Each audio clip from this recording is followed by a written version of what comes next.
ni anama ulikuweka silabu na nini. Sikutatizia tu. Haya. Hiyo decision ndio kwa.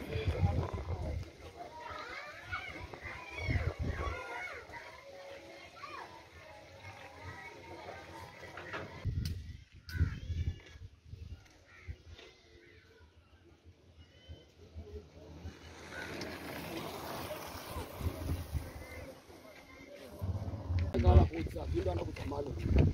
Ndio ndo anakuwa. Hapo ni akita.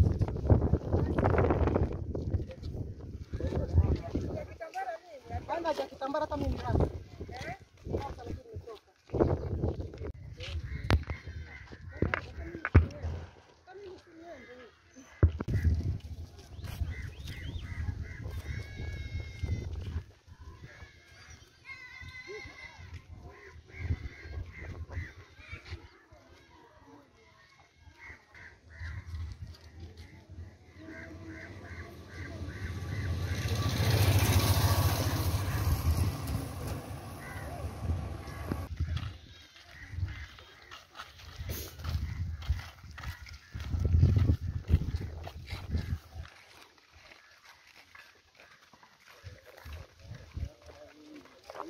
Silabu. Maana kisa silabu niwe chini, siku tuletea shida ya watoto tena kesho. Kuanzia hapo.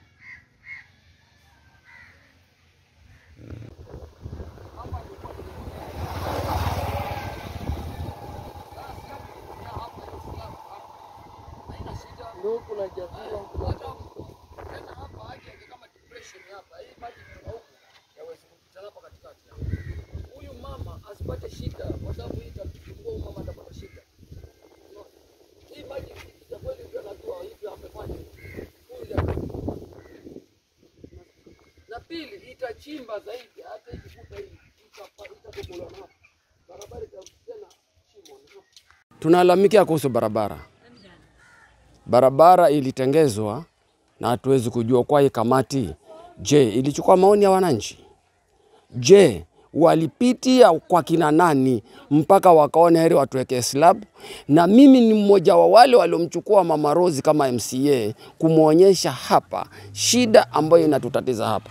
Maji yanatoka maboromokoni kupitia kwa Kiraho, njia yake ni mkono kushoto hapa nilipo. Maji yanatoka Sabaki juu kutoka Serengeti, yanatokea nyuma yangu hapo. Na sasa ukiweka slab hapa umetufanyia nini? Mto wote ambao unaenda ziwa linaitwa Kibokoni ni hapa nilipo katikati sasa. Ukiniwekea slab umenisaidia nini? Nataka hii barabara irekebishwe. Cha kwanza tumeona barabara ambayo imewekwa maram, hata kwingine mchanga na uona. Je, ndio vile serikali inafanya? Uweke maram tena mimi nione mchanga mweusi hapa. Je, ni kweli kumewekwa maram? Na nilimuonyesha hata huyo MCA mwenyewe na akasema atakuja ukaa na sisi yeye arekebishe hapa. Hii si kitu tulipropose culvert. Na ajabu na shangaa sijui kama sisi ambao tulimpigia kura ni hatuna maana ama ni nini. Na kama tuna maana, huyu Mama Rose arudi hapa mara moja. Arudi hapa mara moja aje arekebisha, hatutaki silabu hapa. Tunataka culvert hapa. Iko shida kubwa hapa. Manake hata mimi mwenyewe ni mmoja wao, manake hapa niko almost 500 meters kutoka hapa kwangu nyumbani. Wakati wa mvua mimi mwenyewe nahusika sana kuvusha vitoto vidogo hapa. Asubuhi kutoka saa 12:30 mpaka saa 2 watoto hawezi kuvuka hapa.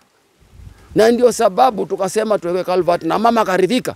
Akaja hapa nikiwa na group, tukaja tukamuonyesha hapa tunataka culvert. Na shangaa tunawekewa silabu. Ni nani alimshauri aweke culvert silabu hapa? Tunalalamikia kuhusu barabara. Tuliambiwa tutatengenezewa barabara kwa sababu barabara yetu ni mbovu.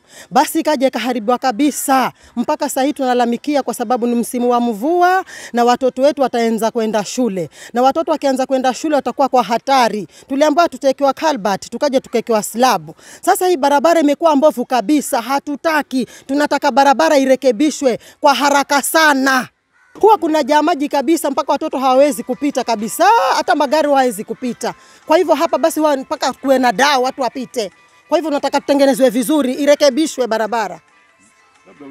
Hatuwezi kujua exactly ni pesa ngapi zilitumika, lakini hiyo budget yenye ilikuwa tunasikia kwamba itatumika ni milioni 5. Sasa hatujui kama hizo milioni 5 itengeza barabara hii ama ni ngapi. Lakini sisi tunataka barabara itengezwe. Mimi nalalamikia kuhusu hii barabara vile ilivyotengenezwa. Ilitengenezwa vibaya sana. Siridhiki kabisa, wananchi wa Sabaki haturidhiki kabisa na hii barabara hivi ilivyotengenezwa. Ilitengenezwa vibaya sana. Kwa hivyo tunaomba viongozi wetu warekebishe hii barabara. Hii barabara kuna mahali hivi hapa kunapita maji hivi, na huu ni msimu wa mvua. Mvua imeanza, na mvua ikiendelea kunyesha hivi watu watakuwa hawezi pita kabisa hapa. Hata watoto kuenda shule itakuwa ni shida. Kwa hivyo tunaomba hii barabara iweze kurekebishwa, tuwekewe culvert vizuri. Viongozi wetu tunaomba mrekebishe hii barabara.